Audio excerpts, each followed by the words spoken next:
നമ്മുടെ അദ്ദേഹത്തിന്റെ സ്വത്ത് സമ്പാദനം അടക്കം അതിൽ സൂചിപ്പിക്കുന്നുണ്ട്. അദ്ദേഹത്തെ സസ്പെൻഡ് ചെയ്ത് പുറത്തു നിർത്തണമെന്നാണ്. ആ സസ്പെൻഡ് ചെയ്ത് പുറത്തു നിർത്തണം എന്ന് പറഞ്ഞ അദ്ദേഹത്തിന്റെ റെക്കമെൻഡേഷൻ അവിടെ മാറ്റിവെച്ചുകൊണ്ട് കേരളത്തിലെ ജനങ്ങളെ കണ്ണിൽ പൊടിയിടാനുള്ള ഒരു തീരുമാനത്തിനപ്പുറമൊന്നുമില്ല. എന്ത് CPI എന്നെ കുറിച്ച് ഇപ്പോഴെന്താ പറയുന്നത്? ഭയങ്കര ആഹ്ലാദ ഭരിതരാണ് CPI. അപ്പൊ CPI നേതൃത്വത്തിലെ സാധാരണക്കാരായ നേതാക്കളോട് നിങ്ങളൊന്ന് സംസാരിച്ചു നോക്കണം. എന്തുകൊണ്ട് അവരിതിൽ തൃപ്തരായി? ഉരം കലക്കിയത് കൊണ്ട് ഏറ്റവും വലിയ നഷ്ടമുണ്ടായ പാർട്ടി ആരാ? CPM ആണ്. നിങ്ങൾ സുനിൽകുമാറിനോട്, അവിടെ സ്ഥാനാർത്ഥിയായ സുനിൽകുമാറിനോട് നിങ്ങളൊന്ന് സ്വകാര്യമായി ചോദിച്ചു നോക്കൂ. അദ്ദേഹം പബ്ലിക്കായി പറയുമെന്ന് എനിക്ക് തോന്നുന്നില്ല. ഒരു പക്ഷേ പറഞ്ഞേക്കാം. അദ്ദേഹം ഇതിൽ തൃപ്തനാണെന്ന് ചോദിക്കൂ. CPIയുടെ നേതൃത്വം, പ്രവർത്തകരും തൃപ്തരല്ല. പലരും ഇന്നലെ രാത്രി ഞാൻ സംസാരിക്കുമ്പം എന്റെ അതേ മാനസികാവസ്ഥയാണുള്ളത്. അവർ പറയുന്നത് ഞങ്ങൾ എന്ത് ചെയ്യും, ഞങ്ങൾക്ക് പുറത്തു പറയാൻ വയ്യല്ലോ. അപ്പൊ ഒന്നും പുറത്തു പറയാൻ കഴിയാത്ത ഒരു കാര്യയിരുമ്പിന്റെ ഉള്ളിലാണ് ഈ കാര്യങ്ങളുള്ളത്. താങ്കളുടെ പക്ഷേ ഫേസ്ബുക്ക് പോസ്റ്റ്, താങ്കളാദ്യം പറയുന്നത് കസേരകളെയാണെന്നൊക്കെ, പക്ഷേ ഫേസ്ബുക്ക് പോസ്റ്റിൽ ഒരു വലിയൊരു ഊർജം അതിൽ കാണുന്നുണ്ടല്ലോ. തൊപ്പി ഊരിക്കുമെന്ന് പറഞ്ഞാൽ CMA പറഞ്ഞുകൊണ്ടുള്ള ഒരു പോസ്റ്റ് അല്ല. തൊപ്പി ഊരിക്കുമെന്ന് പറഞ്ഞാൽ തൊപ്പി എടുത്തിട്ടേ ഉള്ളൂ. തൊപ്പി താഴെ വെക്കണം. പോലീസുകാർ ഇങ്ങനെ തൊപ്പി ഊരി കൈ പിടിക്കുമല്ലോ തലയൊക്കെ ചൂടാകുമ്പോൾ. അത്രേ ഇങ്ങനെ സംഭവിച്ചിട്ടുള്ളൂ. തൊപ്പി ഊരിയിട്ടേ ഉള്ളൂ. ആ തൊപ്പി അടക്കം എടുത്ത് അവനെ പോലീസ് ഹെഡ്ക്വാർട്ടേഴ്സിന്റെ പുറത്തേക്ക് കളയണം. ആ നിലപാടിൽ ഒരു മാറ്റമില്ല. ആ പോരാട്ടമായിട്ട് നമ്മൾ മുന്നോട്ട് പോകും. തീർച്ചയായിട്ടും അതാണ് റെക്കമെൻഡ് ചെയ്ത് അദ്ദേഹം കൊടുത്തിരുന്നത്. പിന്നീട് അദ്ദേഹത്തിന്റെ മുകളിൽ ഭയങ്കരമായ സമ്മർദ്ദമുണ്ടാകുന്നു. അദ്ദേഹത്തെ സസ്പെൻഡ് ചെയ്യണമെന്നുള്ള ആ റെക്കമെൻഡേഷൻ ലെറ്റർ, ആ വരി മാറ്റി നിർത്തണമെന്നാക്കാൻ CMന്റെ ഓഫീസിൽ നിന്ന് ശക്തമായ സമ്മർദ്ദത്തിന് വഴങ്ങി. ആ സമ്മർദ്ദത്തിന് വഴങ്ങിയിട്ട് അദ്ദേഹം രണ്ടാമത് അത് കൊടുത്തോ എന്നെനിക്കറിയില്ല. ഭയങ്കരമായ അതാണ് ഈ 2 ദിവസം നീണ്ടുപോയത്. സത്യത്തിൽ 30 ദിവസം കഴിയുമ്പോൾ കറക്റ്റ് 30ാമത്തെ ദിവസം DGP റിപ്പോർട്ട് കൊടുത്തിട്ടുണ്ട്. ആ റിപ്പോർട്ട് അങ്ങനെ തന്നെ നടപ്പിലാക്കിയാൽ PHQയുടെ പുറത്താണ് ഈ DGP. പക്ഷെ അദ്ദേഹത്തിന് വലിയ സമ്മർദ്ദം ഉണ്ടായിട്ടുണ്ട്. ആ റിപ്പോർട്ടിന്റെ മുകളിൽ CMO എടുത്ത തീരുമാനമാണോ അതല്ല ആ റിപ്പോർട്ട് അദ്ദേഹത്തെ കൊണ്ട് തിരുത്തിച്ചതാണോ എന്ന് അതെനിക്ക് പറയാൻ കഴിയില്ല. ഇതാണ് ഇതിന്റെ വസ്തുത. ഇതുമായി ബന്ധപ്പെട്ട കൃത്യമായ വിവരങ്ങൾ നമുക്കും കിട്ടുന്നുണ്ടല്ലോ. ഈ നെക്സസ്, ഈ ക്രിമിനൽ സംഘത്തെ പോലീസ് സേനയിൽ നിന്ന് ഒഴിവാക്കണമെന്ന് ആഗ്രഹിക്കുന്ന വളരെ ഉന്നതരായ സത്യസന്ധരായ IPS ഓഫീസർമാർ കേരളത്തിന്റെ പോലീസിൽ നിരവധിയുണ്ടല്ലോ. അവരിൽ നിന്നൊരു വിഭാഗത്തിൽ നിന്ന് ഈ കാര്യങ്ങളൊക്കെ അറിയാൻ നമുക്ക് സാധിക്കുന്നുണ്ട്. അപ്പൊ DGP സസ്പെൻഡ് ചെയ്യണമെന്ന് 30ാമത്തെ ദിവസം കൊടുത്ത റിപ്പോർട്ടിൽ പറഞ്ഞതാണ് തിരുത്തിക്കൊണ്ട് ഈ വിഷയത്തിലെത്തിയിരിക്കുന്നത്.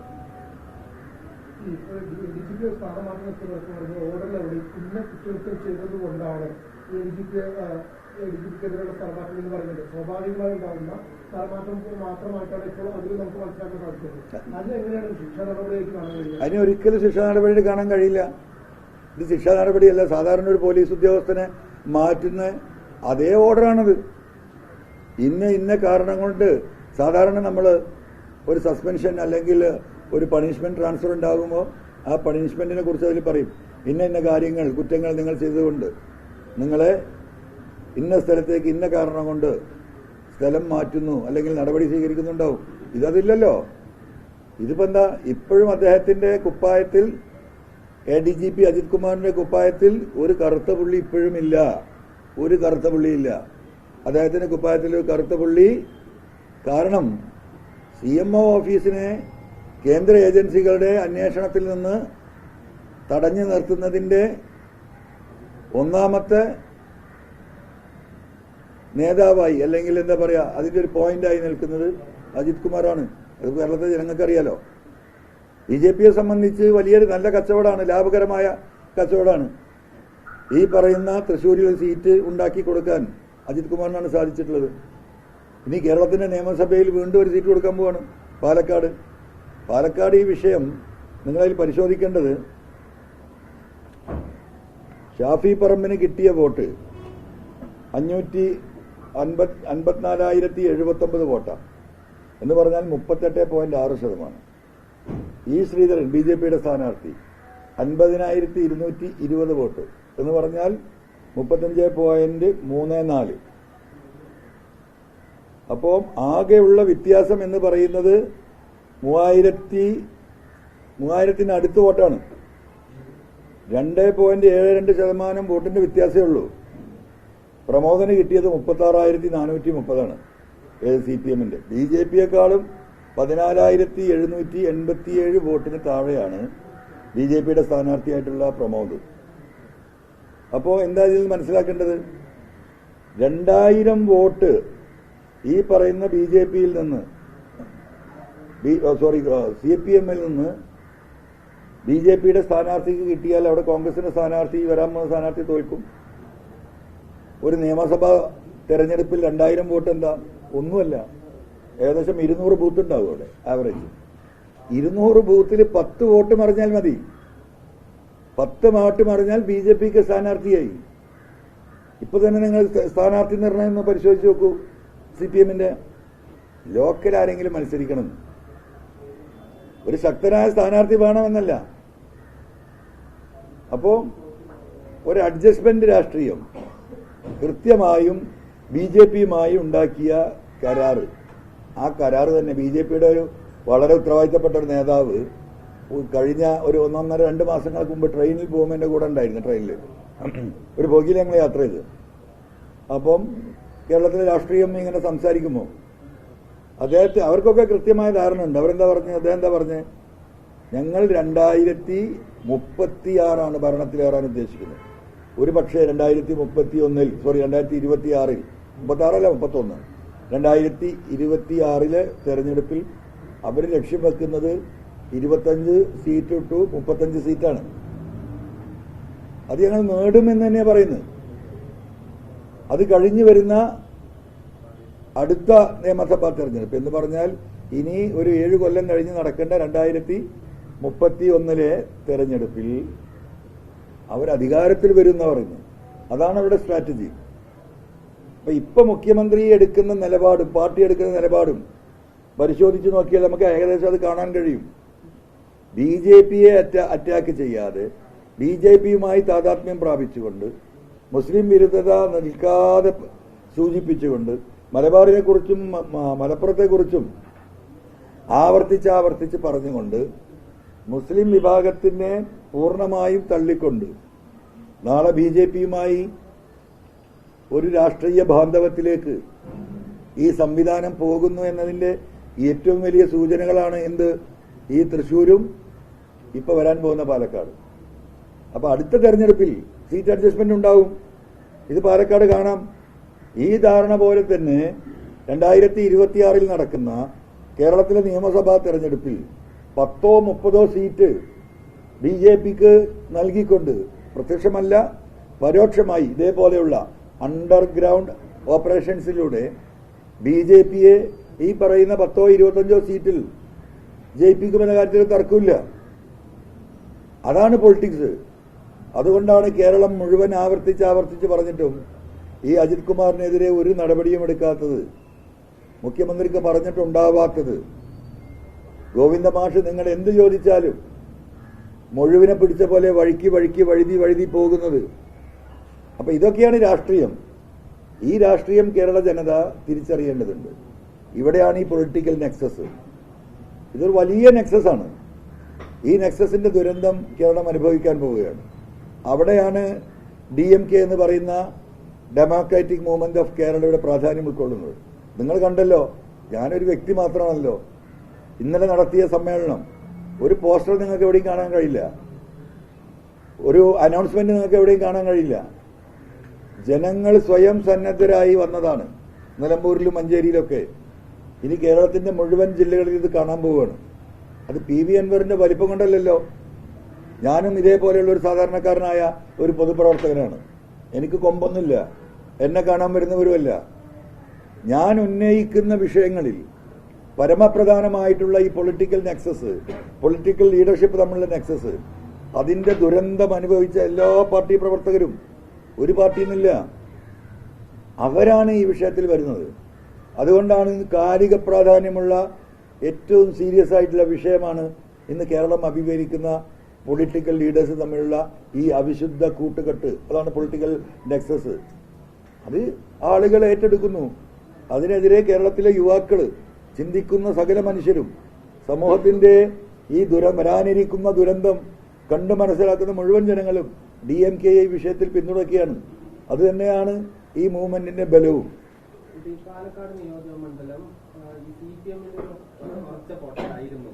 അവിടെ പിന്നീട് ഷാഫി പറമ്പിൽ ഒരു KSU നേതാവ് യുവജന നേതാവായി വരുന്നു, അവിടെ ജയിക്കുന്നു. പിന്നീട് CPM വളരെ താഴോട്ട് പോവുകയും BJP 2ാം സ്ഥാനത്തേക്ക് വരികയാണ് ഉണ്ടായത്. കഴിഞ്ഞ തവണ TP പ്രമോദ് അത്ര കേരളത്തിൽ അറിയപ്പെടുന്ന നേതാവല്ല, അവിടുത്തെ പ്രാദേശിക നേതാവാണ്, അദ്ദേഹത്തെ മത്സരിച്ചത്. അത് കുറച്ച് കാലമായിട്ട് ഈ BJP-യോട് CPM ഒരു അഡ്ജസ്റ്റ്മെന്റ് ഉണ്ട് എന്നാണ് മനസ്സിലാക്കുന്നത്. അല്ല, അത് കയ്യിൽ ഫോണിലെ കണക്ക് പരിശോധിച്ചാൽ അറിയും. 2021 തെരഞ്ഞെടുപ്പ്, 2016 തെരഞ്ഞെടുപ്പ്, 2011 തെരഞ്ഞെടുപ്പ്, അത് പരിശോധിക്കുമ്പോൾ UDF-ന് വോട്ട് കുറയുന്നില്ല. ആർക്കാ വോട്ട് കുറയുന്നത്? ഓരോ ഘട്ടങ്ങളിലും വോട്ടുകൾ കുറഞ്ഞു വന്നത് CPM-നാണ്. ഇപ്പൊ 16,000 വോട്ടിന്റെ ഡിഫറൻസ് ആണ്. പണ്ട് ഇതേ ഡിഫറൻസ് ആയിരുന്നു UDF LDF തമ്മിൽ. ആ 15,000 10,000 വോട്ടിന്റെ ഡിഫറൻസിൽ UDF ആയിരുന്നു ഉണ്ടായിരുന്നത്. അതിന്റെ എത്രയോ താഴെയായിരുന്നു ഈ പറയുന്ന BJP. ഇപ്പോ 36,000 വോട്ടിലേക്ക് ഏകദേശം 50, 54,000, 52,000 വോട്ടുണ്ടായിരുന്നു CPM-ന് പാലക്കാട് മണ്ഡലത്തില്. അതാണ് കുറഞ്ഞു വന്നിട്ട് 36,000-ലേക്ക് വന്നിരിക്കുന്നത്. ഒരു നിയമസഭാ മണ്ഡലത്തിൽ കമ്മ്യൂണിസ്റ്റ് പാർട്ടിയെ പോലെയുള്ള ഒരു പാർട്ടിക്ക് 20,000 വോട്ട് എങ്ങനെയാ കുറയുന്നത്? അവിടെ പാർട്ടിയിൽ വല്ല സ്പ്ലിറ്റ് ഉണ്ടായോ? അവിടെ വേറെ CPM-ന്റെ ഉത്തരവാദിത്തപ്പെട്ട ഏതെങ്കിലും ഒരു നേതാവ് വേറെ ഏതെങ്കിലും പാർട്ടിയിലേക്ക് പോയോ? ഒന്നും ഉണ്ടായിട്ടില്ലല്ലോ. കഴിഞ്ഞ 10, 15, 20 കൊല്ലത്തെ CPM-ന്റെ ചരിത്രം, പാലക്കാട് പാർലമെന്റ് നിയോജക മണ്ഡലം, അസംബ്ലി നിയോജക മണ്ഡലം നമ്മൾ പരിശോധിച്ച് നോക്കിയാൽ നമുക്ക് ഒരാൾ പോലും അങ്ങനെ പാർട്ടി വിട്ടു പോയിട്ടില്ല. അങ്ങനെ ഒരു വിഭജനം CPM-ൽ ഉണ്ടായിട്ടില്ല. അപ്പോ ക്രൊനോളജിക്കലി ഈ വോട്ട് ഓട്ടോമാറ്റിക്കലി CPM-ൽ നിന്ന് BJP-ക്ക് പോവുകയാണ്. അതാ പറയുന്നത്. അതുകൊണ്ട് തന്നെ BJP-യെ സംബന്ധിച്ച് കടന്നു കയറാവുന്ന ഏറ്റവും നല്ല സീറ്റായി പാലക്കാട് മാറുകയാണ്. ഇനിയിപ്പോൾ കഴിഞ്ഞ തവണ ബഹുമാനപ്പെട്ട ശ്രീധരനല്ല മത്സരിച്ചിരുന്നെങ്കിൽ ഒരുപക്ഷെ BJP ജയിക്കുമായിരുന്നു. ശ്രീധരനെ സംബന്ധിച്ച് അദ്ദേഹത്തിന് തെരഞ്ഞെടുപ്പിന്റെ 1ാം ഘട്ടത്തിൽ നല്ല മുന്നേറ്റം ഉണ്ടായിരുന്നു. പക്ഷേ തെരഞ്ഞെടുപ്പിന്റെ 1ാം ഘട്ടം 2ാം ഘട്ടം കഴിഞ്ഞ് 3ാം ഘട്ടത്തിലേക്ക് കിടക്കുമ്പോഴേക്കും നിരന്തരമായി അദ്ദേഹം വിഡിത്തങ്ങൾ പറയാൻ തുടങ്ങി. മുഖ്യമന്ത്രിന്റെ ആഫീസ് തുടങ്ങി ഇയാൾ പാലക്കാട്, അദ്ദേഹത്തിന്റെ സ്റ്റാഫിനെ ഫിക്സ് ചെയ്തു. അപ്പോഴാണ് പാലക്കാട്ടുകാർ തിരിച്ചറിയുന്നത് ഇയാൾക്ക് ചെന്നി പറഞ്ഞൊരു അസുഖം ഉണ്ടാവും പ്രായം വരുമ്പോൾ. നമുക്ക് നമ്മളെ വാപ്പാർക്കും പ്രായം നമ്മളെ വീട്ടിലൊക്കെ ഉള്ളവർക്കൊരു 75 കഴിഞ്ഞാൽ നമുക്ക് കാണാം ഓർമ്മക്കുറവ്, എന്താ പറയുക, ചെറിയ ബുദ്ധിഭ്രമത്തിനാണ് ഈ വയസ്സുകൊണ്ടുണ്ടാക്കുന്ന ചെന്നി. അപ്പൊ ഇയാൾക്ക് ചെന്നിയായി എന്നുള്ളത് പാലക്കാടിലെ ജനങ്ങൾ തിരിച്ചറിയാണ്. ആ തിരിച്ചറിഞ്ഞിട്ടില്ലെങ്കിൽ അങ്ങനെ ഒരു വിഷയം ആ തെരഞ്ഞെടുപ്പിന്റെ അവസാന ഘട്ടത്തിൽ ചർച്ചയായിട്ടില്ലെങ്കിൽ അന്ന് BJP അവിടെ ജയിക്കും. അതാണ് ഞാൻ മനസ്സിലാക്കിയിട്ടുള്ളത്. എനിക്ക് പാലക്കാട് പോയിട്ട് ഈ നാട് പോലെ ബന്ധമുള്ള സ്ഥലമാണ് പാലക്കാട്. എൻ്റെ ഒരു സെക്കൻഡ് ഹോം എന്ന് വേണമെങ്കിൽ പറയാം. നമുക്ക് ആയിരക്കണക്കിന് സുഹൃത്തുക്കളും ബന്ധുക്കളും എന്താ പറയുക പലതരത്തിലുള്ള ആളുകളുള്ളൊരു സ്ഥലമാണ്. അപ്പോൾ അവരുടെ അടുത്തൊക്കെ നമ്മൾ അന്ന് ചോദിക്കുമ്പം അവർ ആദ്യഘട്ടത്തിൽ പറഞ്ഞിരുന്നത് അൻവർക്കാ ജയിക്കൂട്ടോ, അങ്ങോട്ടാണ് പോക്ക്, ഒരു രക്ഷയില്ല. പിന്നെ ഈ പറഞ്ഞ 3ാം ഘട്ടമൊക്കെ ആയപ്പോൾ പറഞ്ഞു സംഗതി പോയി. അങ്ങേരുടെ സ്റ്റേറ്റ്മെന്റ് ഒക്കെ നിങ്ങൾ കാണുന്നുണ്ട്, അയാൾ പിടുത്തം വിട്ടു. അപ്പൊ ഇങ്ങനെ ബുദ്ധി സ്ഥായിയായിട്ടില്ലാത്തൊരു മനുഷ്യനെ എങ്ങനെ കേരളത്തിന് മുഖ്യമന്ത്രിയാക്കുക എന്നുള്ള ചർച്ചയിലേക്ക് പാലക്കാട് പോയതുകൊണ്ട് മാത്രമാണ് BJP പരാജയപ്പെട്ടത്.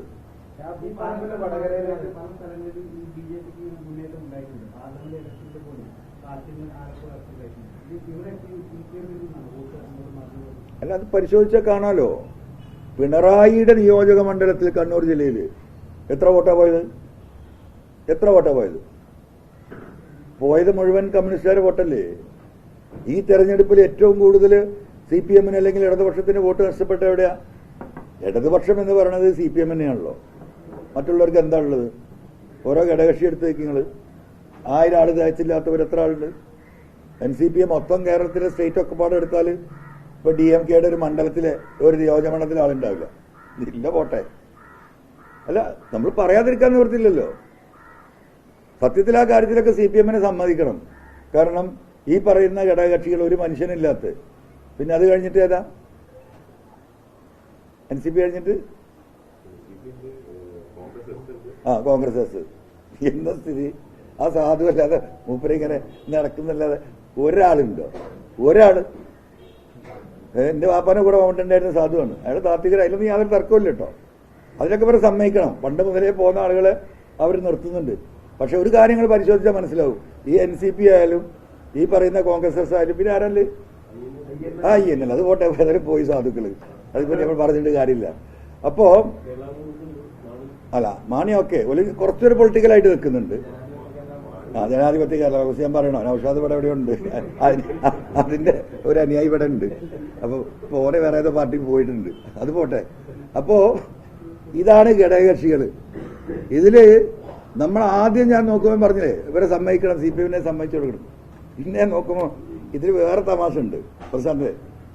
ഇതില് ഒരൊറ്റ ആള് ഈ പാർട്ടിയുമായി ബന്ധപ്പെട്ട ആള് മിനിസ്റ്റർ സ്റ്റാഫിൽ ഉണ്ടാവില്ല. PS എന്ന് പറയുന്ന പേരിന് ഒരാളുണ്ടാകും. ബാക്കി എല്ലാവരും CPM പറയുന്ന പാർട്ടിയുടെ പല യൂണിയനുകളിൽ നിന്ന് പാർട്ടി കൊടുക്കുന്നതാണ്. അപ്പൊ യഥാർത്ഥത്തിൽ എന്താണ്, ഘടകകക്ഷികൾക്ക് ഈ മന്ത്രിസ്ഥാനം കൊടുക്കുന്നുണ്ടെങ്കിൽ ഭരിക്കുന്നവരാ? CPM. CPM അത് ലാഭമാണ്. ഇതുപയോഗിച്ചിട്ടാണ് ആരെ CPI അടിക്കുന്നത്. ഈ മന്ത്രിമാരൊക്കെ കൊടുക്കും. CPIക്ക് ഇപ്പൊ 3 or 4 കൊടുക്കുന്നുണ്ട്. CPIന്റെ കാര്യം പറയല്ല, അത് ഞാൻ പിന്നെ പറയാം. അപ്പോ അവരോടെന്താ പറയുന്നത്? ഞങ്ങൾക്ക് ഇതാ ഘടകകക്ഷികൾക്ക് മന്ത്രിമാരെ കൊടുക്കണ്ടേ? മന്ത്രിമാരെ കൊടുത്തിട്ടുണ്ട്. പക്ഷെ ആ മന്ത്രിമാരെവിടെ? ഒരു ഫയൽ ഈ പറയുന്ന ആളുകൾ ഒപ്പിടണമെങ്കിൽ CMOയിൽ കാണാതെ ഒരു ഫയലും ഒപ്പിടില്ല.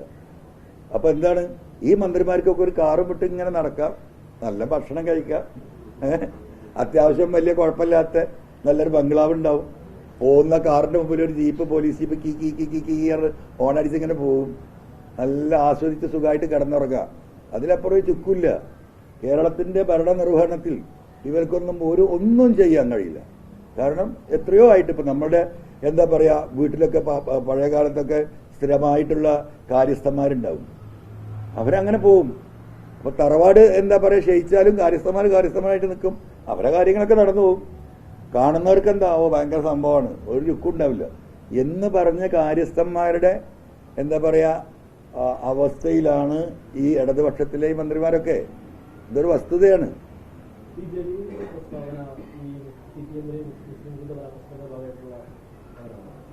ജലീല് എനിക്ക് തോന്നുന്നു എന്തോ മധുരം കിട്ടിയെന്ന്. അതൊരു ഇരട്ടി മധുരാണോ സംശയമുണ്ട്. മനസ്സിലായില്ലേ?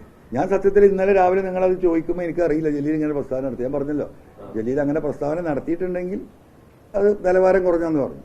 പിന്നെ ഞാനിത് കഴിഞ്ഞിട്ടാണ് പിടിച്ചന്വേഷിക്കുന്നത്.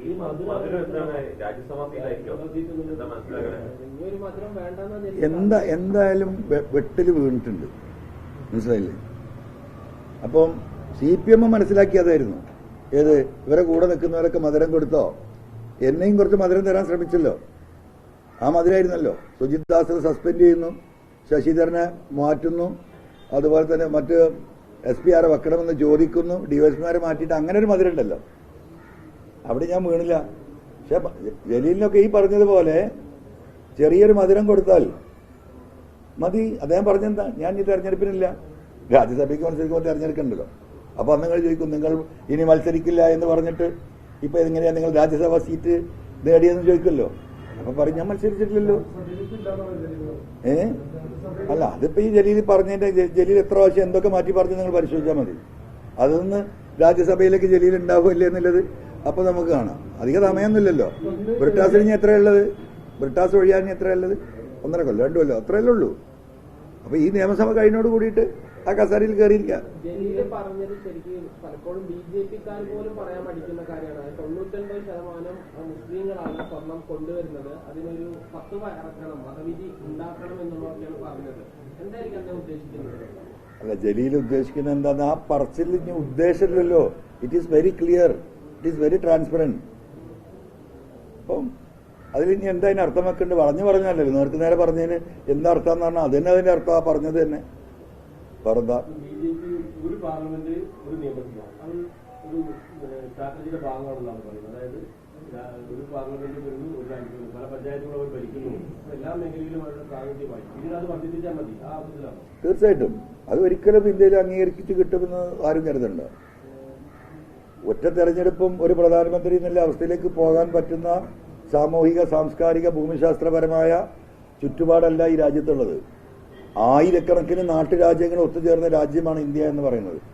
ആ നാട്ടുരാജ്യങ്ങളിലൊക്കെ ആ നാട്ടുരാജ്യങ്ങളുടെ സംസ്കാരങ്ങൾ, ഇപ്പൊ തമിഴ്നാട്ടിലെ സംസ്കാരമാണോ നമ്മുടെ സംസ്കാരം? ഇവിടുന്ന് 40 കിലോമീറ്റർ പോയാൽ എന്താണ് അവരുടെ വേഷവിധാനങ്ങളും കൂടി മാറ്റാണ്, അവരുടെ ഭക്ഷണത്തിൽ മാറ്റാണ്, അവരുടെ വിശ്വാസത്തിൽ മാറ്റാണ്, അവരുടെ സംസ്കാരത്തിൽ മാറ്റാണ്. ഇത് നിലമ്പൂരിൽ നിന്ന് 50 കിലോമീറ്റർ തമിഴ്നാട്ടിലേക്ക് കയറിയാൽ.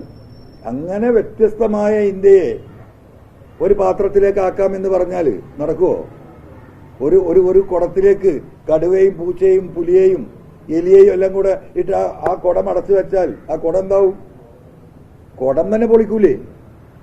അങ്ങനെ ഒരു ഭൂതത്തിനെ കുടത്തിലടക്കാൻ പറ്റുന്ന ജനാധിപത്യ സംസ്കാരമല്ല ഇന്ത്യ രാജ്യത്തുള്ളത്. അതൊന്നും ഈ ഇന്ത്യയിൽ നടക്കാൻ പോകുന്നല്ല. അത് BJP എന്നല്ല, ലോകത്ത് ആരും വിചാരിച്ചിട്ട് നടക്കില്ല. ആരാ? ഏതാ മനോജ്? ആരാണ്? എനിക്കറിയില്ല. ആണോ? അതൊക്കെ ഇതുവരെ അണ്ടർഗ്രൗണ്ടിൽ ഇരുന്ന ആളുകളെയൊക്കെ പുറത്തേക്ക് ഞാൻ പേരെന്നെ ഇതുവരെ കേട്ടിട്ടില്ല. PM മനോജോ?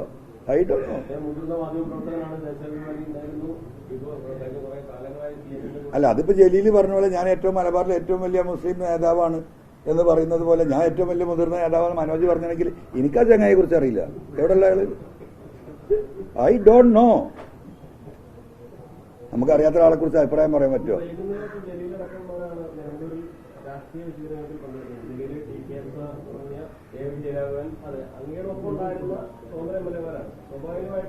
ആരൊക്കെ ഉള്ളത്? ജലീല്,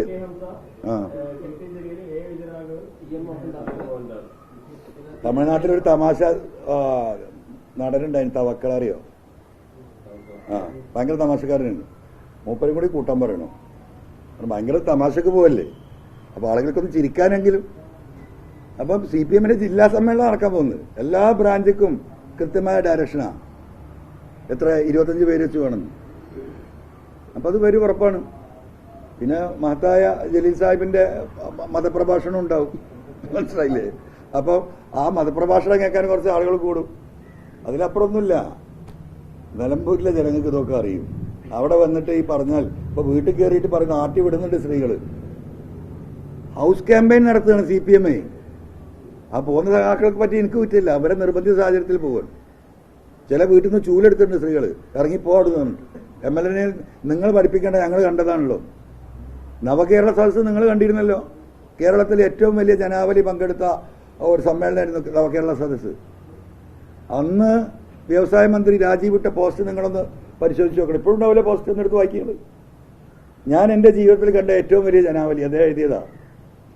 അത് നിലമ്പൂരിലെ ജനങ്ങളെ PV അൻവർ സംഘടിപ്പിച്ചതാ, മനസ്സിലായി? അതിന്റെ ചെയർമാൻ ഞാനായിരുന്നു MLA എന്ന നിലക്ക്. മറ്റതൊക്കെ പാർട്ടിയെ സംഘടിപ്പിച്ചിരുന്നു. അന്ന് എനിക്ക് പരിമിതി ഉണ്ടായിരുന്നു. എനിക്ക് പരിമിതിയില്ലാതെ ഈ LDF ഏൽപ്പിച്ചു തന്ന ആദ്യത്തെ പരിപാടിയായി 8 കൊല്ലത്തിനിടക്ക് 10,000 25,000 കസാര ഇട്ടിരുന്നത്.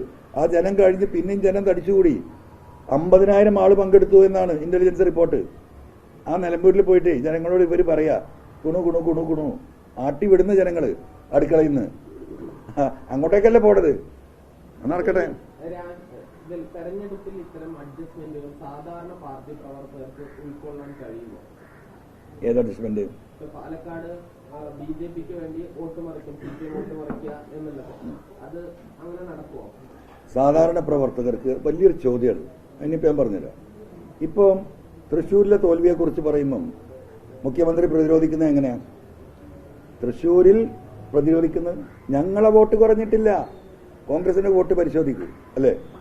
കോൺഗ്രസിന്റെ വോട്ട് എന്ന് പറയുന്നത് എക്കാലത്തും കോൺഗ്രസിന്റെ ഒരു 10-15% എന്ന് പറയുന്നത് കോൺഗ്രസിന്റെ അനുഭാവമുള്ള മനുഷ്യരാണ്. ആ അനുഭാവികളെ സംബന്ധിച്ച് അവർ സ്ഥിരമായിട്ട് എന്താ പറയാ, അവരൊരു ഒരു ഒരു ആടി ഒലഞ്ഞു നിൽക്കുന്ന ഒരു വിഭാഗമാണ്. അതേപോലെ ഒരു 5% CPM-നുള്ളത് അനുഭാവം. പക്ഷെ കോൺഗ്രസ് വരുമ്പോൾ അത് 15%. ലീഗ് വരുമ്പോഴും ഏകദേശം ഒരു 10-15% അതുണ്ട് അനുഭാവം. അവർ ചെറിയ പൊളിറ്റിക്കൽ ആംഗിൾ നോക്കിയിട്ട്, എന്നാൽ ഈ പറയുന്ന കോൺഗ്രസിനോടും ലീഗിനോടും ഒക്കെ താല്പര്യമുള്ളവർ. പക്ഷെ അതിൽ CPM-ന്റെ കാര്യത്തിൽ വളരെ കുറവാണ്. അപ്പൊ പൂരം കലക്കിയപ്പോൾ ആരാ വോട്ട് ചെയ്ത്? CPM-ന്റെ അനുഭാവികൾ CPM-ന് വോട്ട് ചെയ്തിട്ടില്ല. ഞങ്ങൾക്ക് പഴയ വോട്ട് ഉണ്ട് തന്നെ. എത്ര ലക്ഷം വോട്ടോടെ കൂടി? ആ കൂടിയ വോട്ടിനൊരു വോട്ട് കിട്ടിയിട്ടില്ലല്ലോ. ആ വോട്ട് അങ്ങോട്ട് പോയി, BJP പോയി. പിന്നെ കോൺഗ്രസിന്റെ അനുഭാവ വോട്ടും പോയി. അപ്പം കമ്മ്യൂണിസ്റ്റുകാരോട് വോട്ട് മാറ്റി ചെയ്യണമെന്ന് പറയാൻ പറ്റില്ല. നിങ്ങൾ ചോദിച്ച ചോദ്യം വളരെ കറക്റ്റാ. സാധാരണ പ്രവർത്തകരോട് പറയാൻ കഴിയില്ല. ബ്രാഞ്ച് അല്ലെങ്കിൽ ഒരു പാർട്ടി മെമ്പറോട് നിങ്ങൾ പോയിട്ട് നിങ്ങൾ BJPക്ക് വോട്ട് ചെയ്യണം പാർട്ടിക്ക് അറിയാൻ കഴിയില്ല. പക്ഷെ ഒരാരുടെ പറയാം. ഇപ്പൊ ഇവിടെ എത്ര വോട്ടാ വേണ്ടത്? ഇവിടെ 20,000 വോട്ടാ വേണ്ടത്. 10 പാർട്ടി കേഡറിനോട് പറഞ്ഞാൽ മതി. 5 പാർട്ടി കേഡറും ഭാര്യയും വോട്ട് ചെയ്താൽ മതി, BJP ജയിക്കും ഒരു ബൂത്തില്. അത്ര നിസ്സാരമാണ്. ഇനി അവർക്ക് മക്കളുണ്ടെങ്കിൽ അതും ചെയ്യാം. 3 വോട്ടായാൽ എത്ര വോട്ട് ചെയ്യണം? ഒരു 3 സഖാക്കളില് ആ കുടുംബത്തിൽ നിന്ന് ഉണ്ടായാലും എന്തായി? BJP ജയിച്ചു. അതവർ ഓർഗനൈസ് ചെയ്യും. അതേ ഓർഗനൈസ് ചെയ്യാൻ കഴിയുള്ളൂ. പറഞ്ഞത് DMK-യുമായുള്ള താങ്കളുടെ പ്രശ്നം, തമിഴ്നാട് DMK-യുടെ താങ്കളുടെ കൂട്ടുകെട്ടിനെ കുറിച്ച് ചോദ്യങ്ങൾ ചോദിച്ചപ്പോൾ അങ്ങനെ ഒരു കൂട്ടുകെട്ട് ഇല്ല എന്നാണ് എന്തുകൊണ്ടും പറഞ്ഞത്. അയാൾ അതിന്റെ പ്രസിഡന്റും ആയോ? DMK-ന്റെ പ്രസിഡന്റ് മുമ്പിൽ ഏറ്റെടുത്തോ? അല്ല, കേരളത്തിലെ DMK-ന്റെ സെക്രട്ടറി വേറെ വ്യക്തിയാണ്, മുരുകേശനാണ്. താൽക്കാലിക ചുമതലയേറ്റോ? അത് ഏറ്റിട്ട് അദ്ദേഹം പറയുകയാണെങ്കിൽ കറക്റ്റാ. എനിക്കറിയില്ല, എനക്കറിയില്ല. താങ്കളുടെ പരാതിയില് വിജിലൻസ് അന്വേഷണം നടക്കുന്നുണ്ടല്ലോ, അതിൽ ഇന്ന് ഏത് പരാതിയാ? താങ്കൾ നൽകിയ വിവിധ ഓക്കെ മനസ്സിലായി. അന്വേഷണം നടക്കുന്നുണ്ട്. അപ്പൊ അതില് മൊഴിയെടുക്കാൻ വേണ്ടി ഇന്ന് തിരുവനന്തപുരത്ത് കാണാൻ ആവശ്യപ്പെട്ടിരുന്നു. എന്താ ഇപ്പൊ അല്ല, ഇനി തിരുവനന്തപുരത്തേക്ക് പോകുമ്പോ പിന്നെ പാർട്ടിയിൽ നിന്ന് പുറത്താക്കിയിട്ട് കത്ത് തന്നിട്ടുണ്ട് കേട്ടോ. സോറി, പാർട്ടിയിൽ നിന്നല്ല, അതായത് ഒരു മിനിറ്റ്.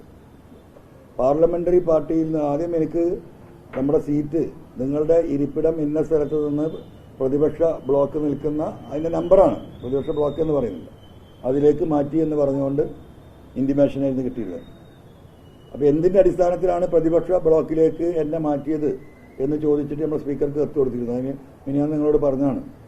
ഇന്നലെ അതിന്റെ മറുപടി വന്നു. ആ മറുപടിയിൽ പറഞ്ഞിരിക്കുന്നത് പാർലമെന്ററി പാർട്ടി ലീഡർ എന്ന് പറയുന്നത് TP രാമകൃഷ്ണൻ MLA ആണ്.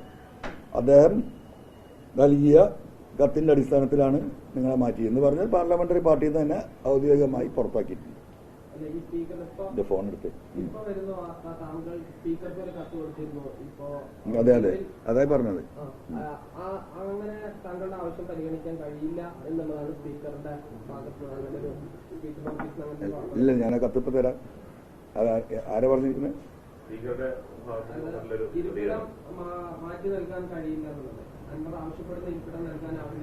അല്ല, അത് വേറെ. ഞാൻ ചോദിച്ചത് എന്തിനാണ് എന്നെ മാറ്റിയതെന്നാണ്. ഇത് വേറെ ആയിരിക്കും, അത് ശരിയായിരിക്കും. അല്ല, ഞാൻ പറയുന്ന ഇരിപ്പിടം തരണ്ട. ഏതെങ്കിലും ഒരു ഇരിപ്പിടം എനിക്കുണ്ടോ? ഞാൻ സത്യത്തിൽ നല്ലൊരു തോർത്തുമുണ്ട് വാങ്ങി വെച്ചിട്ടുണ്ട്. കാരണം ഈ ഇരിപ്പിടം അല്ലെങ്കിൽ എവിടെയൊന്നും ഇരിക്കണ്ടേ. അപ്പൊ തോർത്തുമുണ്ട് കൊണ്ടോണ്ട, ഇരിപ്പിടം ഉണ്ട്. ഓക്കെ, അതെ, അത് ചെയ്യാം. എന്നെ ഇവിടെ പ്രസംഗിക്കുക മാത്രമല്ല, എനിക്കൊരു ഔദ്യോഗികമായിട്ടുള്ള അറിയിപ്പ് കിട്ടണമല്ലോ. മാത്രമല്ല, എനിക്കിനി സ്വതന്ത്ര നിലപാട് സ്വീകരിക്കാം. ഇനി ഈ പറയുന്ന മറ്റേ വിഷയത്തിൽ ഞാൻ വരൂല. ഏതില് എന്താ പറയാ, അയോഗ്യത വരുന്ന കുന്തണ്ടല്ലോ, എന്താ പറയാ, കൂറുമാറ്റ നിരോധന നിയമത്തിലേ വരില്ല. എന്നെ പാർലമെന്ററി പാർട്ടിയിൽ നിന്ന് പോലെ ഒഴിവാക്കി. ബഹുമാനപ്പെട്ട സ്പീക്കർ സാഹിബിന് അങ്ങനെ ഒരു ആഗ്രഹം ഉണ്ടെങ്കിൽ എവിടെയെങ്കിലും ഇരിക്കണല്ലോ. അവിടെ ഒഴിഞ്ഞ് കുറെ ബെഞ്ചുണ്ട്. കാരണം 140 സീറ്റാണ് MLA അപ്പോൾ ഉള്ളത്.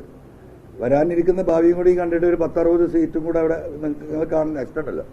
അതെവിടെയെങ്കിലൊക്കെ നമുക്ക് അഡ്ജസ്റ്റ് ചെയ്ത് കൊടുക്കാം. പാലക്കാട്, വയനാട് പിന്നെ ചേലക്കരയൊക്കെ വരുന്നു. ഈ പ്രതിപക്ഷത്തോടൊപ്പം ഇരിക്കുന്ന അതേ ഒരു സഹകരണം അവരോട് തെരഞ്ഞെടുപ്പിലുണ്ടാവും. അല്ല, അതിപ്പോ കൂടി ആലോചിച്ചിട്ടേ പറയാൻ പറ്റുള്ളൂ. നമ്മളിപ്പോ ഒരു ലീഡർഷിപ്പ് ക്യാമ്പയിൻ ഇന്ന് മുതൽ ഈ പറഞ്ഞില്ലേ, നമ്മൾ ആ ഒരു കാര്യം കൂടി നിങ്ങളത് വിസ്തരിക്കാറുണ്ട്. ഇപ്പൊ ഇന്ന് നമ്മൾ കേരളത്തിലെ 14 ജില്ലകളിൽ നിന്നും നമ്മളുമായി യോജിക്കാൻ ആഗ്രഹിക്കുന്ന ആളുകളുടെ പേര് വിവരങ്ങൾ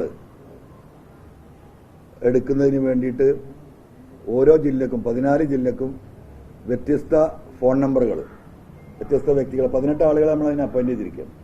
അതാത് ജില്ലയിലെ ആ നമ്പറുകളിലേക്ക് മലപ്പുറത്തിന് 2, കോഴിക്കോടിന് 2 നമ്പർ, കണ്ണൂരിന് 2 നമ്പർ, മറ്റുള്ള ജില്ലകൾക്കൊക്കെ ഓരോ നമ്പർ വെച്ച് ഇന്ന് 18 ഫോൺ നമ്പറുകൾ നമ്മൾ ഔട്ട് ചെയ്യാൻ പോവുകയാണ്. ആ ഫോൺ നമ്പറുകളിൽ അതാത് ജില്ലകളിലെ ആളുകൾ അതാത് നമ്പറുകളിൽ ജില്ലക്കാർക്ക് വിളിച്ചു കഴിഞ്ഞാൽ അവരുടെ പേരും അഡ്രസ്സും നമ്മൾ രജിസ്റ്റർ ചെയ്ത് ജില്ലാ തലത്തിൽ ഒരു ഗ്രൂപ്പ് ഉണ്ടാക്കുന്നു. അതിൽ നിന്ന് ഈ പറയുന്ന ഐഡന്റിഫൈ ചെയ്യുന്ന പൊതുപ്രവർത്തന പാരമ്പര്യവും അല്ലെങ്കിൽ നല്ല പ്രൊഫൈലൊക്കെ ഉള്ള ആളുകളെ പ്രത്യേകം മീറ്റിംഗ് നടത്തി ജില്ലയിൽ ഒരു താൽക്കാലിക കോർഡിനേഷൻ കമ്മിറ്റി ഉണ്ടാക്കുക. ആ കമ്മിറ്റിക്ക് ചുമതല കൊടുക്കുകയാണ് നിയോജക മണ്ഡല അടിസ്ഥാനത്തിലെ കമ്മിറ്റി ഉണ്ടാക്കുക. ആ നിയോജക മണ്ഡല അടിസ്ഥാനത്തിലെ കമ്മിറ്റിയെ പഞ്ചായത്ത് തല കമ്മിറ്റി ഉണ്ടാക്കാനുള്ള ചുമതല കൊടുക്കുകയാണ്. അതിനെ ഒരു സ്റ്റേറ്റ് കോർഡിനേഷൻ കമ്മിറ്റി സൂപ്പർവൈസ് ചെയ്തുകൊണ്ട് ഒരു 3 മാസം കൊണ്ട് ഇത് താഴേക്കടയിലേക്ക് ബൂത്തിലേക്ക് എത്തി ഒരു ഒരു ഓർഗനൈസേഷൻ സെറ്റപ്പിലേക്ക് നമ്മൾ പോകും. അതുകൊണ്ട് ഈ വീഡിയോ പത്രസമ്മേളനം കാണുന്ന എല്ലാവരോടും പറയാനുള്ളത്, നിങ്ങൾ ഇന്നത്തെ ഈ പോസ്റ്റ് നിങ്ങൾ ശ്രദ്ധിക്കണം. എല്ലാ മാധ്യമ പ്രവർത്തകർക്കും അതിന്റെ നമ്പേഴ്സ് തരുന്നുണ്ട്. ദയവായി ആ കാര്യങ്ങൾ കൂടി പൊതുസമൂഹത്തിന് അറിയിക്കാൻ നിങ്ങൾ സഹായിക്കണമെന്ന് നിങ്ങളോട് വിനയപൂർവ്വം അഭ്യർത്ഥിക്കുകയാണ്. ഈ സാമൂഹിക സംഘടന എന്നുള്ള രൂപത്തിൽ നിന്ന് ഇപ്പൊ രാഷ്ട്രീയ സംഘടനയായി അപ്പം മാറിക്കൂടെ? ഇപ്പൊ ഈ ഒരു സാങ്കേതികത്വം മാറിക്കിട്ടിയപ്പോ എങ്ങനെ? അല്ല, അതാലേക്കാം. ആ സുലൈമാന്റെ കയ്യിലുണ്ട് വയനാട്ടിലെ, അവന്റെ കയ്യിൽ ഫോണോ വാങ്ങ്.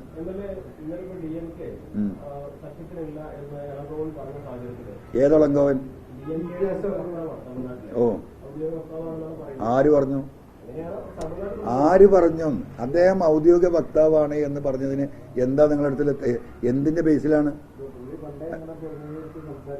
ആയിക്കോട്ടെ എന്ന് ഈ വിഷയം പറയാൻ അദ്ദേഹത്തെ ഉത്തരവാദിത്തപ്പെടുത്തി എന്നുള്ളതിന് എന്താണ് പത്രക്കാരുടെ കയ്യിലെ തെളിവ്? ഞാൻ അങ്ങനെ നെഗറ്റീവായി ചോദിക്കില്ല, നെഗറ്റീവായിട്ടല്ല ചോദ്യം. എന്തുണ്ട്, എന്തടിസ്ഥാനത്തിൽ? അതായത് ഇളങ്കോവനേക്കാൾ വലിയ നേതാക്കളെയാണ് താങ്കൾ പോയി കണ്ടിരുന്നത്. ഈ വാർത്ത വന്നതിന് ശേഷം ഇളങ്കോവൻ ഇങ്ങനെ ഒരു പ്രസ്താവന നടത്തിയതായി എന്റെ ശ്രദ്ധയിൽപ്പെട്ടു എന്ന് പറഞ്ഞ് അങ്ങോട്ട് കോൺടാക്ട് ചെയ്തിരുന്നു. അങ്ങോട്ട് കോൺടാക്ട് ചെയ്യുന്നതിന് മുമ്പ് തന്നെ നമ്മളെ കോൺടാക്ട് പോയിന്റിൽ അവിടുന്ന് കോൺടാക്ട് ചെയ്തിട്ടുണ്ട്. ഇങ്ങനെ ഒരു വിഡിത്ത് അത് ചെയ്തിട്ടുണ്ട്. അത് കോംപ്ലിക്കേറ്റഡ് ആക്കണ്ടെന്ന് പറഞ്ഞു. അതുകൊണ്ട് അത് കോംപ്ലിക്കേറ്റഡ് ആക്കിയിട്ടില്ല.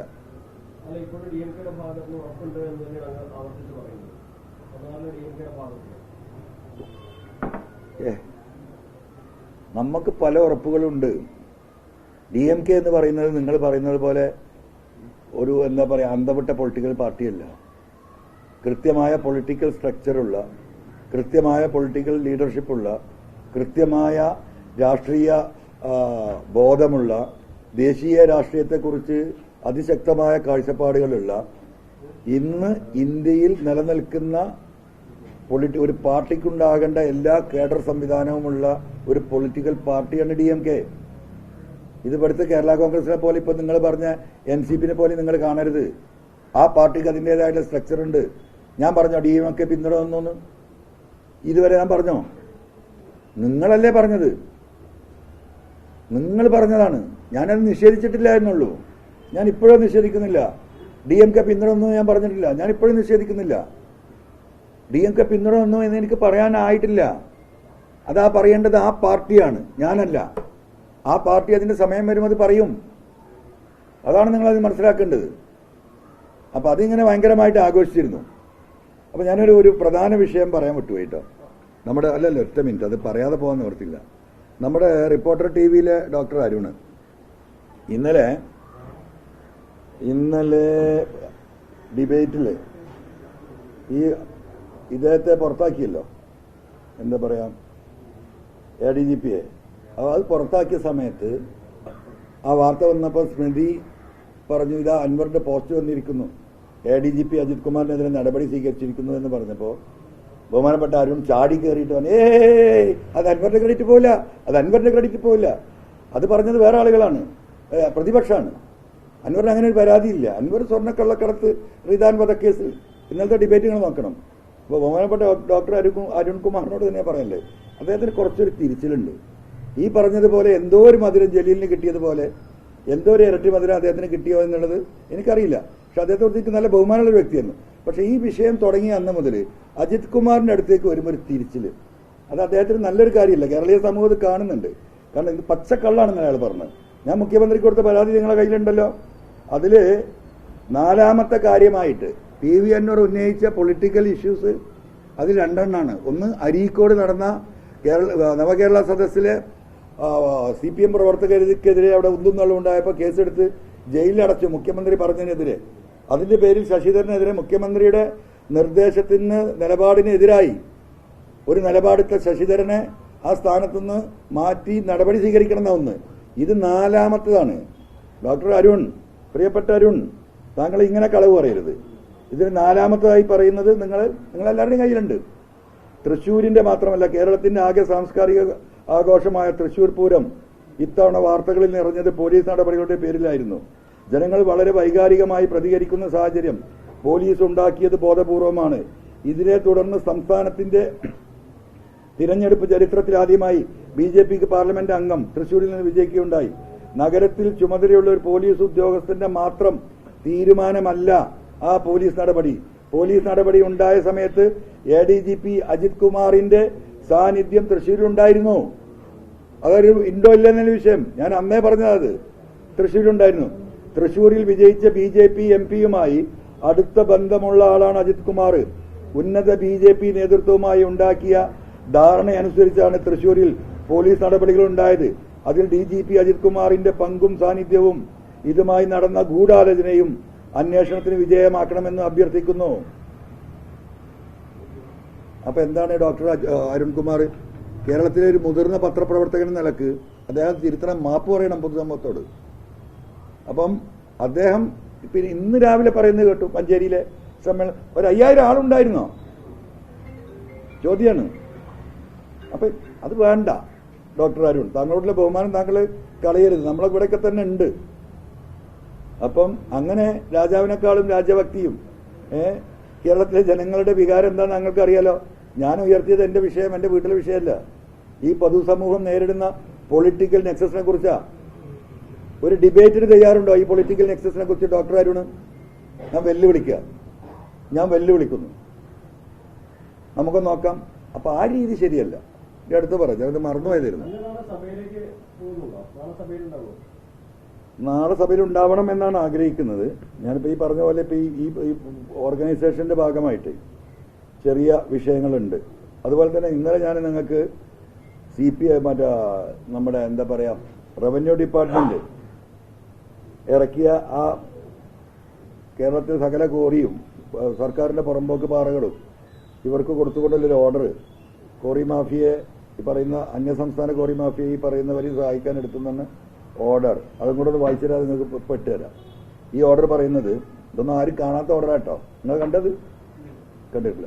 സാധാരണ ഇത് കിട്ടുന്ന ഈ ഓർഡർ ഇറങ്ങുന്നത് government of Kerala abstract revenue department allotment of NOC to the application be submitted on nomination basis of quarrying in the government Purambok lands for a single project related to national highway development work. ഒരു കമ്പനിക്ക് കൊടുത്ത order അതേപോലെ വേറെ പല കമ്പനിക്കും ഇനി കൊടുക്കും. Single order national highway development work implemented by national highway authority within the state costing more than ₹500 crore 500 crores. ഒരു കരാറുകാരന് കൊടുത്ത 500 കോടി റുപ്യ കരാറെടുത്ത ഒരു വ്യക്തിക്ക്, ഒരു കമ്പനിക്ക് കൊടുത്ത ഓർഡറാണ്. By relaxing the existing norms sanction according to the orders issued. ഇതിലിങ്ങനെ പറഞ്ഞു വന്നിട്ട് നിങ്ങൾക്കത് വായിച്ചാൽ ഞാൻ അയച്ചുതരാം, സമയം കളയുന്നില്ല. Sanction is accorded to the allotment NOC without auction to the applicants being submitted on the nominate basis for quarrying in the government Purambok lands for a single project costing more than 500 crore related to the national highway development works implemented by the national authority NHAI by relaxing the condition stipulated in the government order. Read as first paper above subject to the following condition. പുറമ്പോക്ക്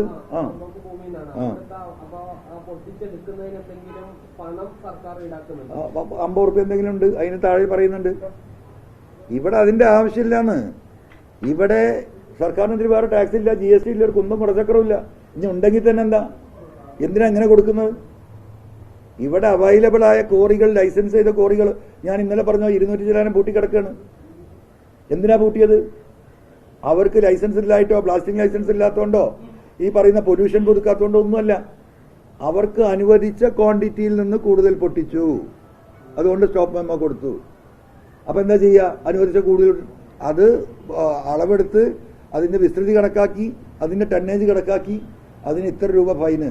കാരണം normal അവർക്കുണ്ടാകുന്ന ഫീസിന്റെ 2 3 fees അടച്ചാൽ ഒരു ദിവസം കൂടെ കൊടുക്കാവുന്നുള്ളൂ. 3-3.5 കൊല്ലമായി, 4 കൊല്ലമായവരുണ്ട്. 200 ജില്ലാ quarry. അതാ പറഞ്ഞ 2000 കോടി രൂപയോളം ആ എഴുതി കൊടുത്ത സർക്കാരിന് കിട്ടും. ഈ കോറികളെ കല്ല് മതി എന്തിന്? ഈ റോഡുണ്ടാക്കാൻ. ഇതൊക്കെ നിർത്തിവെച്ചിട്ട് സർക്കാരിന്റെ ഭൂമി പൊട്ടിക്കാൻ ഓർഡർ കൊടുക്കുക.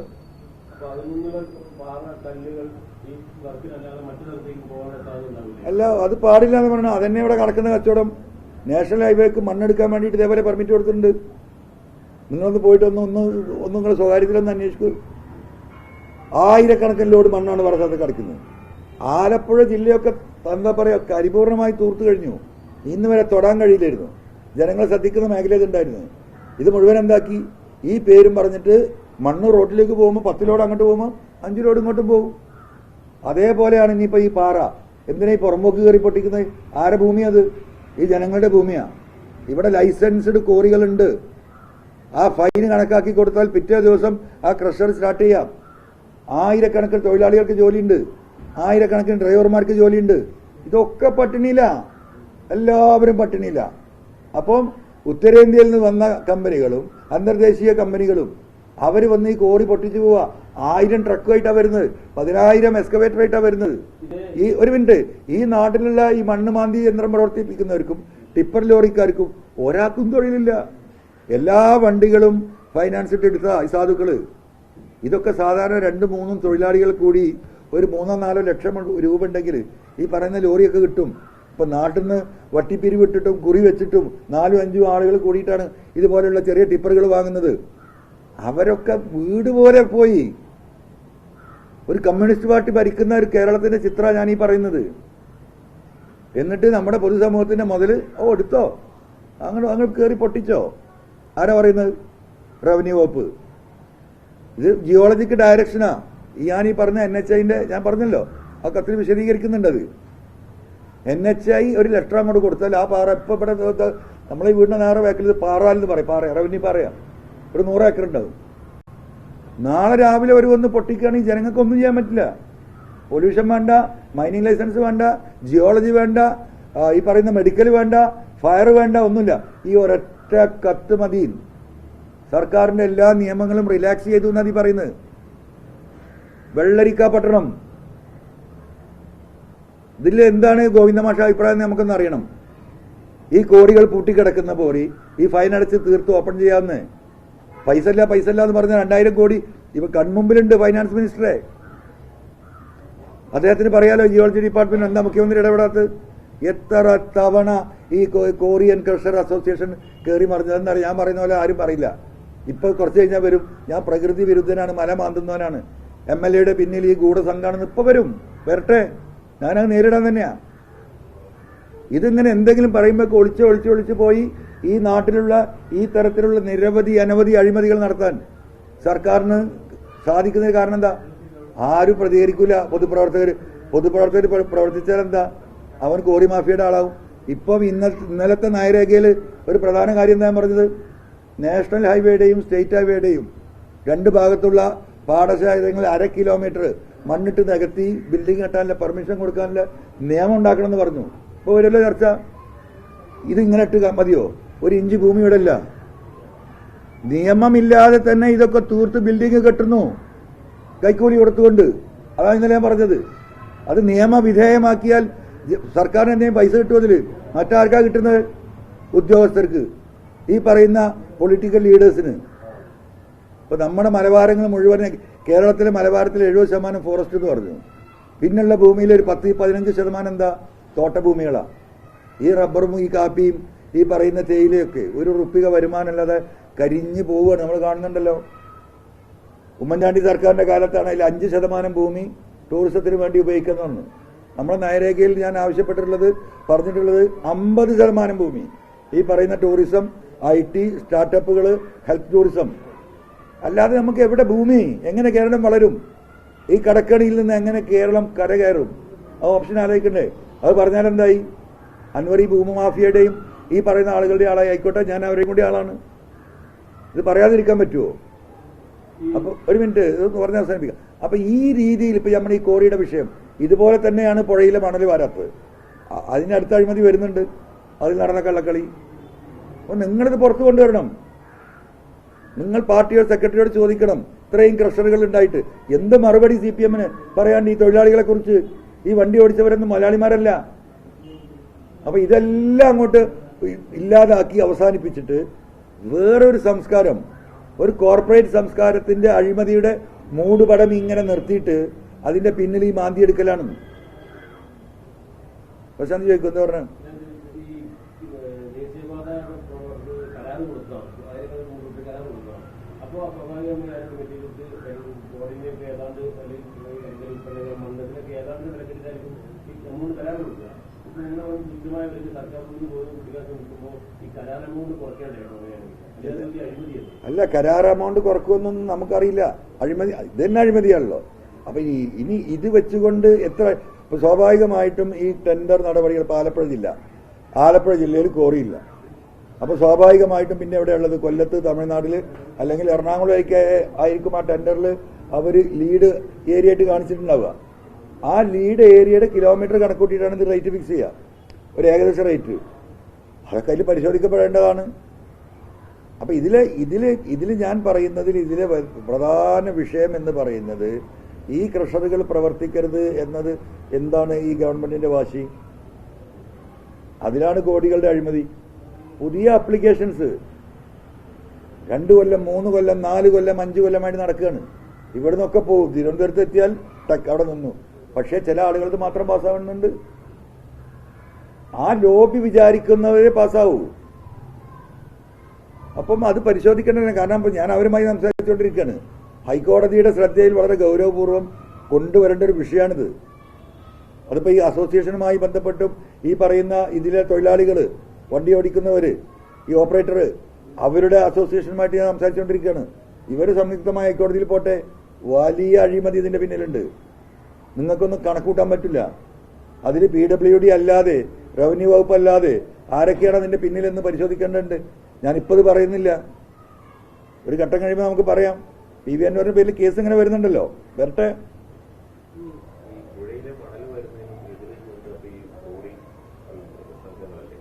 അല്ല, അതാണ് മനസ്സിലാക്കേണ്ടത്. ഇത്ര എന്താ പറയാ, നമ്മളെ കണ്ണുനീര് പോലത്തെ പരിശുദ്ധമായ മണലാണ് ഈ പുഴകളിൽ കിടക്കുന്നത്. ഇത് ചളിയിൽ മിക്സായി കഴിഞ്ഞ 3-4 വർഷത്തെ, കഴിഞ്ഞ 2018, 2019 അത് കഴിഞ്ഞിട്ടുണ്ടായ ചെറിയ മണ്ണിടിച്ചിലുകൾ, നീലഗിരിയിലുണ്ടായ മണ്ണിടിച്ചിൽ, ഇതൊക്കെ അങ്ങോട്ടാണല്ലോ വരുന്നത്. ഈ മണ്ണ് മുഴുവൻ ഈ മലയിൽ കിടക്കുന്നു. പുഴവക്കത്ത് താമസിക്കുന്നവരുണ്ടല്ലോ, എന്താ സ്ഥിതി? പുഴ 3 മീറ്ററോളം ഉയരം കൂടി. പുഴയുടെ നിലവിലുണ്ടായിരുന്ന നിലധാരത്തിൽ നിന്ന് 3 മീറ്ററോളം 9-10 അടി ഉയരം കൂടിയിരിക്കുക ഈ മണലും മണ്ണും ചളിയും എന്ന് അറിഞ്ഞിട്ട്. അപ്പൊ എന്താ, 4 മഴ പെയ്താൽ പുഴയുടെ 2 കരയിലും വെള്ളപ്പൊക്കാണ്.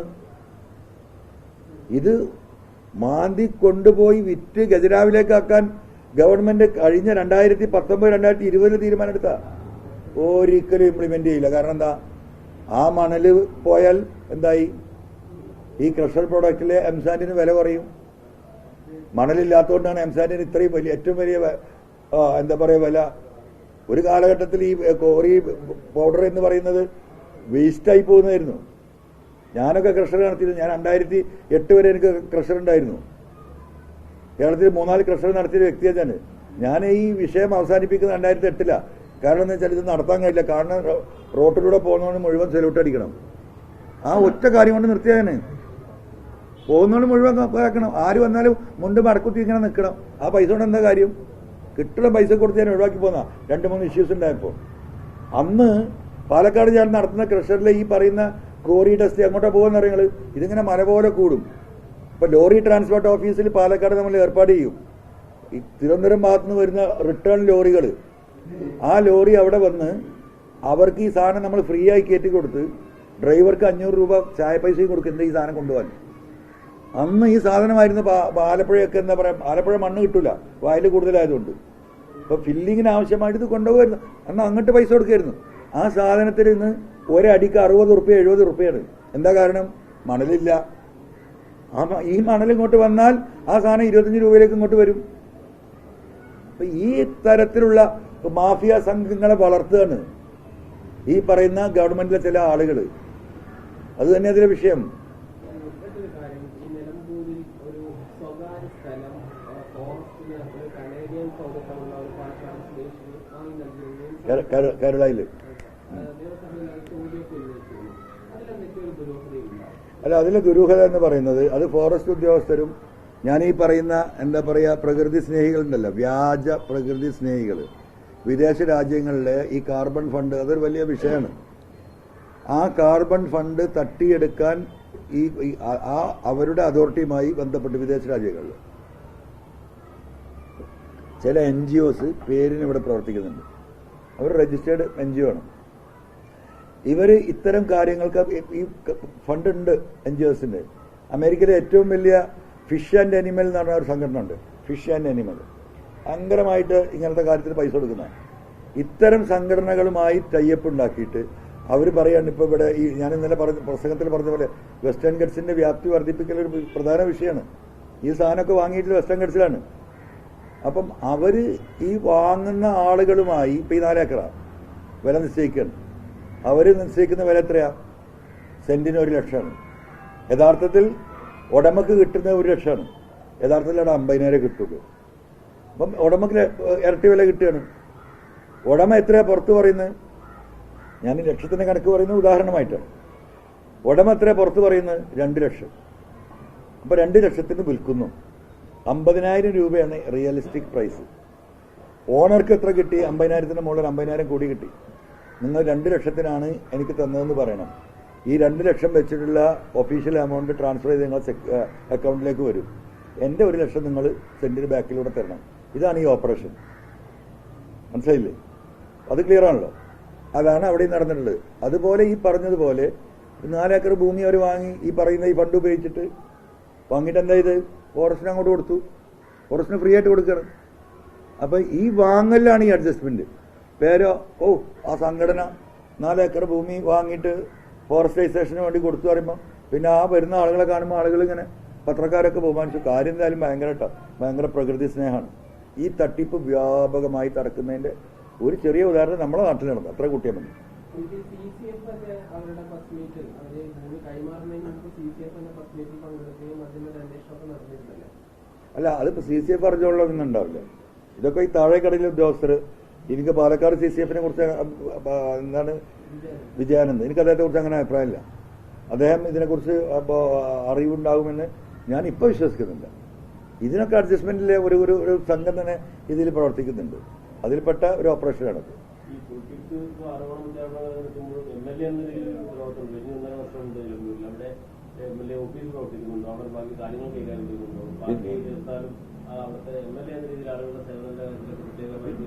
കൃത്യമായ അതേപോലെ വർക്ക് ചെയ്ത് പോകുന്നുണ്ട്. നമുക്കവിടെ ഓടിപ്പോകാൻ പറ്റും. ഇവര് പറയുന്നതിന് പേടിച്ചോടാൻ പറ്റും നമുക്ക്? ഞാനിപ്പോ ഈ ഓപ്പറേഷൻ ഇന്നലെയും പോയിരുന്നല്ലോ. ഇന്നലെ ഞാൻ ഇപ്പൊ നമ്മളെ എന്താ പറയാ ഇവിടെ എടക്കരയിലെ പാലേമാട് ഭാസ്കരപിള്ള സാറിന്റെ അദ്ദേഹം ഇന്നലെ 8 വീടുകളിലെ ഭാസ്കരപിള്ള സാർ എന്ന് പറയുന്നത് നമ്മളെ വിവേകാനന്ദ ഇൻസ്റ്റിറ്റ്യൂഷൻസ് എന്ന് പറഞ്ഞിട്ട് എടക്കരയിലെ വലിയൊരു സ്ഥാപനമുണ്ട്, സ്കൂളും കോളേജുമായിട്ട്. തിരുവിതാംകൂറിൽ നിന്ന് വന്ന് ഇവിടെ സെറ്റിലായിട്ടുള്ള ഒരു സാത്വികരായ മനുഷ്യനാണ്. ഒരുപാട് ചാരിറ്റി ചെയ്യുന്ന മനുഷ്യനാണ്. ഒരുപാട് പറയാതിരിക്കാൻ പറ്റില്ല. അപ്പം അദ്ദേഹത്തിന് ഇന്നലെ ഒരു 8 വീട്ടുകാർക്ക് 5 സെന്റ് ഭൂമി കൊടുക്കുന്ന ഒരു ഫംഗ്ഷൻ ഉണ്ടായിരുന്നു. ഇനിയിപ്പോ 45 വീട് അദ്ദേഹം കൊടുക്കാൻ പോവാണ്. പണിതിട്ട് ഫ്ലാറ്റ് പോലെ പണിതിട്ട് വീടില്ലാത്ത അങ്ങനെ ഒരുപാട് കാര്യങ്ങൾ ചെയ്യുന്ന ഒരു വ്യക്തിയാണ്. അപ്പൊ അദ്ദേഹത്തിന്റെ ഇന്നലെ അങ്ങനെ 8 ആളുകൾക്ക് ഭൂമി കൊടുക്കുന്ന ഒരു പരിപാടിയിൽ ഇന്നലെ ഞാൻ പങ്കെടുത്തിരുന്നു. ഇനിയിപ്പോ സർക്കാരുമായി ബന്ധപ്പെട്ട കുറെ ഉദ്ഘാടനങ്ങൾ ബാക്കിയുള്ളതൊക്കെ വരാനുണ്ട്. മറ്റു പൊതുപ്രവർത്തനം നടക്കുന്നുണ്ട്. ആളുകൾ ബന്ധപ്പെടുന്നുണ്ട്. അതിലൊന്നൊരു വിട്ടുവീഴ്ചക്കും നമ്മൾ തയ്യാറാവില്ലല്ലോ. ആ ജനമാണ് എന്നെ ഇവിടെ എത്തിച്ചത്. അവരെ നമുക്ക് കൈവിടാൻ പറ്റുമോ?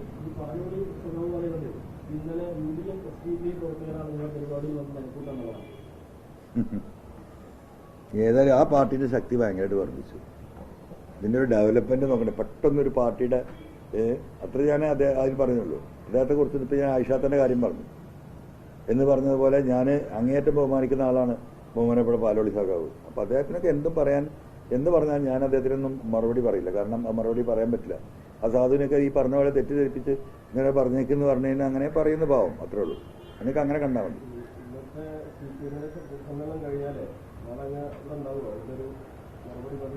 അല്ല, ഞാൻ പറഞ്ഞു അന്ന് പോവില്ല എന്നൊരു കൺഫേം അല്ല. ഞാൻ നമ്മുടെ ഇന്നത്തെ ഈ ഓപ്പറേഷൻ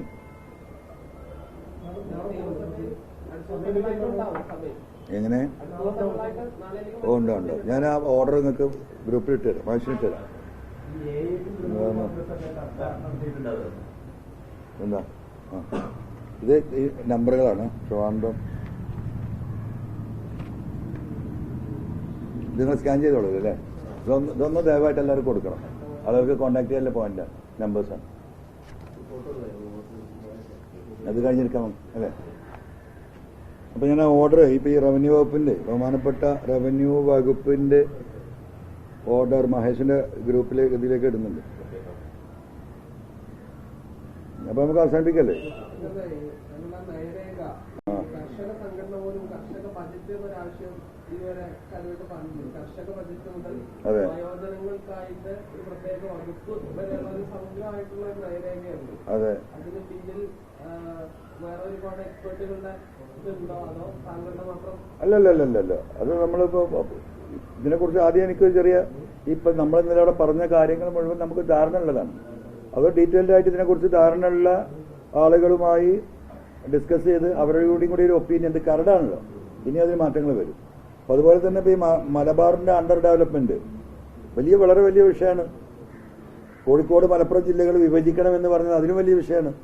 അതിന്റെയൊക്കെ ഒരു എന്താ പറയാ, താഴേക്ക് നോക്കിയാൽ അതിന്റെയൊക്കെ ഒരു ഡെപ്ത് നമ്മൾ പരിശോധിക്കുമ്പോഴാണ് എത്രമാത്രം അനീതി ഈ മലബാറിലെ ജനങ്ങൾ സത്യത്തിൽ അനുഭവിക്കുന്നുണ്ടെന്ന് മനസ്സിലാകുക.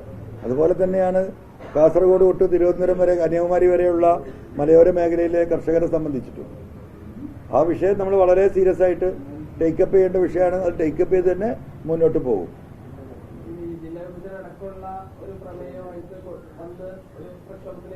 തീർച്ചയായിട്ടും പോകും. ആദ്യം നമ്മൾ മലയോര കർഷകരുടെ ഈ 60 മണ്ഡലത്തിലെ വിഷയമാണ് ഏറ്റെടുക്കാൻ പോകുന്നത്. ഈ ഒരു മാസത്തെ ഈ ഓട്ടത്തിന് ശേഷം അതിലേക്ക് കടക്കും. അതിനിടക്ക് ഈ പറയുന്നത് പോലെ പാലക്കാട് തെരഞ്ഞെടുപ്പ് വരുമല്ലോ, ആ ഒരു പീരീഡിൽ ആ തെരഞ്ഞെടുപ്പ് രാഷ്ട്രീയത്തിലായിരിക്കും സജീവമായിട്ടുണ്ടാവുക.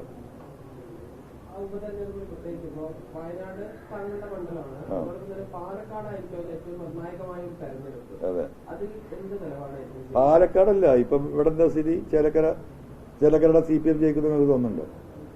ഒരിക്കലും ജയിക്കില്ല, ജയിക്കാൻ സാധിക്കില്ല. അവിടത്തേക്ക് അണ്ടർ കറൻസി എന്ന് പറയുന്നത് അതിഭീകരമാണ്. അതിന്റെ നിലപാട് നമ്മൾ ആലോചിച്ച് തീരുമാനിക്കും. എവിടെ? അതെ, അല്ല അതപ്പോ ഞാൻ പറഞ്ഞത്, അവിടെ അതിന്റെ അണ്ടർ കറൻസ് അതിഭീകരമാണ്. ഇപ്പോ സ്വാഭാവികമായിട്ടും ഇവിടെ BJP ജയിക്കുമ്പോൾ ഇന്നത്തെ രാഷ്ട്രീയ സാഹചര്യത്തിൽ ചേലക്കര അവരെ വോട്ട് കൂടി കിട്ടിയാൽ CPM ജയിക്കും, അല്ലാതെ ജയിക്കാൻ കഴിയില്ല. ഇപ്പൊ 40,000 വോട്ടിന് ഡിഫറൻസ് ഉണ്ട് അന്നത്തെ തെരഞ്ഞെടുപ്പിൽ. ഇപ്പൊ ഈ കഴിഞ്ഞ പാർലമെന്റ് തെരഞ്ഞെടുപ്പിൽ എത്ര വോട്ടാ? 4,000 ചില്ലാൻ വോട്ട് എന്ന് പറയുമ്പോൾ ഒരു 10,000 കൂട്ടും നമുക്ക്. മറ്റേ രാധാകൃഷ്ണൻ എന്ന് പറയുന്ന വ്യക്തിക്ക് അദ്ദേഹത്തിന് സഖാവിന് കിട്ടിയ വോട്ടാണ്. അപ്പൊ ഒരു 10,000 വോട്ടിന് പൊളിറ്റിക്കൽ ഡിഫറൻസ് ആണല്ലേ മൈൻഡാണ് ഇപ്പോൾ അവിടെ നിൽക്കുന്നത്. അതെ, അദ്ദേഹത്തിന് ലീഡ് അല്ല. അപ്പൊ 10,000 ഇപ്പത്തെ ഒരു 10,000-20,000 വോട്ട് CPM-ന് ലീഡ് ഉണ്ടായിരുന്ന ഒരു മണ്ഡലമാണ് ചേലക്കര തർക്കുന്നില്ല. പക്ഷെ വന്ന് ഇപ്പൊ നിൽക്കുന്നത് ഒരു പരമാവധി ഒരു അപ്പർ ഹാൻഡ് എന്ന് പറയുന്നത് 10,000 ആ 10,000 വോട്ടിലാണ് നിൽക്കുന്നത്. അപ്പം ആ 10,000-ൽ തന്നെ വലിയ വിള്ളല് ഇപ്പൊ ഈ കഴിഞ്ഞ ഇപ്പൊ ഞാൻ ഈ പറയുന്ന ഈ 1.5 മാസത്തിന് ശേഷം ഉണ്ടായിട്ടുണ്ട്. ആ വിള്ളൽ അൺപ്രഡിക്റ്റഡ് ആണ്. അത് ഈ പറയുന്ന എല്ലായിടത്തും ഉണ്ടാവും. അതെങ്ങനെ ഭവിക്കും എന്നുള്ളത് നമുക്ക് കുറച്ചും കൂടി കഴിഞ്ഞിട്ട് പറയാം.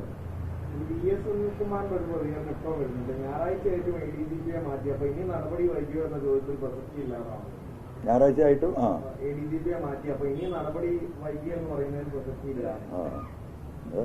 അദ്ദേഹമൊക്കെ ഒരു എന്താ പറയാ, അത്രയും എന്താ പറയാ കമ്മിറ്റഡ് ആയിട്ടുള്ള ഒരു പൊളിറ്റീഷ്യനാണ് ആ പാർട്ടിയോട്. നമുക്ക് ജനങ്ങളോടല്ല കമ്മിറ്റ്മെന്റ്, അദ്ദേഹത്തിന്റെ പാർട്ടിയോടാണ്. അപ്പൊ അദ്ദേഹം അത് ആ കാര്യത്തിൽ അങ്ങനെയല്ലേ പറയാൻ പറ്റുള്ളൂ. ഓക്കെ.